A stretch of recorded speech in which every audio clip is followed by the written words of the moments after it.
Women టీంలోనూ no shake hand. వన్డేలో 300 పరుగులు చేసిన ఆస్ట్రేలియా బ్యాటర్ సెకండ్ టెస్ట్ కి రెడీ అయిన టీమిండియా. ఇలాంటి టాప్ 10 స్పోర్ట్స్ న్యూస్ ఇప్పుడు చూద్దాం. టీమిండియా క్రికెట్ మహోన్నత శిఖరాలకు తీసుకెళ్లేందుకు చీఫ్ సెలెక్టర్ అజిత్ అగర్కర్ ప్రయత్నిస్తున్నారు. అందులో భాగంగా ప్రతిసారి స్క్వాడ్ ఎంపికలో తనదైన ముద్ర వేస్తున్నాడు ఈ మాజీ పేసర్. సీనియర్లకు చెక్ పెడుతూ భావితరాలకు భరోసానిచ్చేలా స్క్వాడ్ ఎంపిక ఉండేలా జాగ్రత్తలు తీసుకుంటున్నాడు. దీర్ఘకాలిక లక్ష్యాలను సాధించాలంటే కొన్ని కఠిన నిర్ణయాలు తప్పవంటున్నాడు అగర్కర్. తొలి టెస్టులో వెస్టిండీస్ ను మట్టి కనిపించిన టీమిండియా అదే జోరును కొనసాగిస్తోంది. 3 రోజుల్లోపే 140 పరుగుల తేడాతో వెస్టిండీస్ ను చిత్తుగా ఓడించింది. ఈ విజయంతో 2 మ్యాచ్ల సిరీస్ లో టీమిండియా 1-0 ఆధిక్యం సంపాదించింది. ఇక రెండో టెస్ట్ ఈ నెల 10న ఢిల్లీలో ఆరంభమవుతుంది. సెకండ్ టెస్ట్ లో సైతం అదే జోరును కొనసాగించేందుకు టీమిండియా రెడీ అయింది. అహ్మదాబాద్ వేదికగా వెస్టిండీస్ తో జరిగిన తొలి టెస్టులో బౌలర్లు విజృంభించారు. అయితే జడేజా 54 పరుగులు ఇచ్చి 4 వికెట్లు తీయడంతో వెస్టిండీస్ నడ్డి విరిగింది. అలాగే సిరాజ్ 3, కుల్దీప్ యాదవ్ 2 వికెట్లు తీయడంతో వెస్టిండీస్ కుప్పకూలింది. తొలి టెస్టులో జడేజాకు player of the match award లభించింది.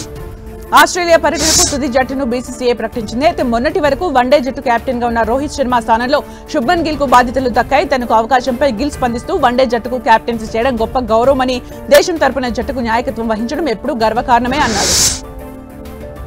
టీమిండియాకు కేఎల్ రాహుల్ కీలక ఆటగాడిగా మారాడు. ఫార్మాట్ ఏదైనా, బ్యాటింగ్ ఆర్డర్ ఏదైనా అదిరిపోయే ప్రదర్శనతో భారత జట్టు విజయాల్లో తన వంతు పాత్ర పోషిస్తున్నాడు. ఓపెనర్ గా బ్యాట్ జడిపిస్తున్నాడు. మిడిల్ ఆర్డర్, లోయర్ ఆర్డర్ లోనూ మెరుపులు మెరిపిస్తున్నాడు. వచ్చే ఆస్ట్రేలియా సిరీస్ లోనూ కేఎల్ దుమ్ము రేపడం ఖాయమని ఫ్యాన్స్ ధీమా వ్యక్తం చేస్తున్నారు. తన చిరకాల బౌలింగ్ భాగస్వామి రవిచంద్రన్ అశ్విన్ ను మిస్ అవుతున్నానని ఆల్ రౌండర్ జడేజా పేర్కొన్నారు. చాలా ఏళ్లుగా యాష్ భారత క్రికెట్ కు ఎంతో సేవ చేశాడు. అతను మ్యాచ్ విన్నర్. భారత్లో టెస్ట్ ఆడుతున్నప్పుడు అతను బౌలింగ్ చేస్తాడని ఎక్కడో అనిపిస్తుంది, కానీ అతను రిటైర్ అయ్యాడని తర్వాత గుర్తొస్తోందని జడేజా వివరించాడు.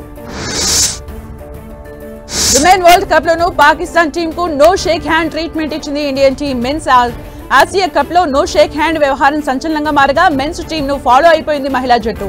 పహల్గామ్ దాడికి నిరసనగా పాకిస్తాన్ జట్టుకు టాప్ సమయంలోనూ మ్యాచ్ తర్వాత కూడా షేక్ హ్యాండ్ ఇవ్వలేదు భారత పురుషుల జట్టు. టాస్ తర్వాత పాకిస్తాన్ కెప్టెన్ కు షేక్ హ్యాండ్ ఇవ్వలేదు భారత కెప్టెన్.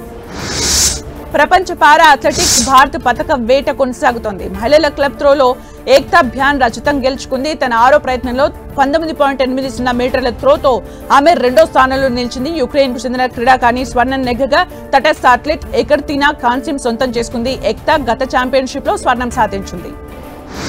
వన్డే మ్యాచ్ లో కేవలం 135 బంతుల్లోనే ఏకంగా 308 పరుగులు చేసి క్రికెట్ చరిత్రలో సరికొత్త రికార్డు నెలకొల్పాడు. ఆస్ట్రేలియాకు చెందిన హార్జాస్ సింగ్. సిడ్నీ గ్రేడ్ క్రికెట్ లో ఆడిన సింగ్ 6లతో చెలరేగిపోయాడు. ఏకంగా 35 6లు బాదాడు. సింగ్ దూకుకు వెస్టర్న్ జట్టు ఏకంగా 474 పరుగులు చేసింది. అనంతరం లక్ష్య ఛేదనలో సిడ్నీ 287 పరుగులకే కుప్పకూలింది.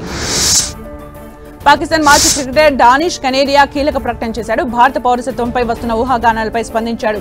ప్రస్తుతం తనకు భారత పౌరసత్వం తీసుకోవాలనే ఉద్దేశం లేదని స్పష్టం చేశాడు.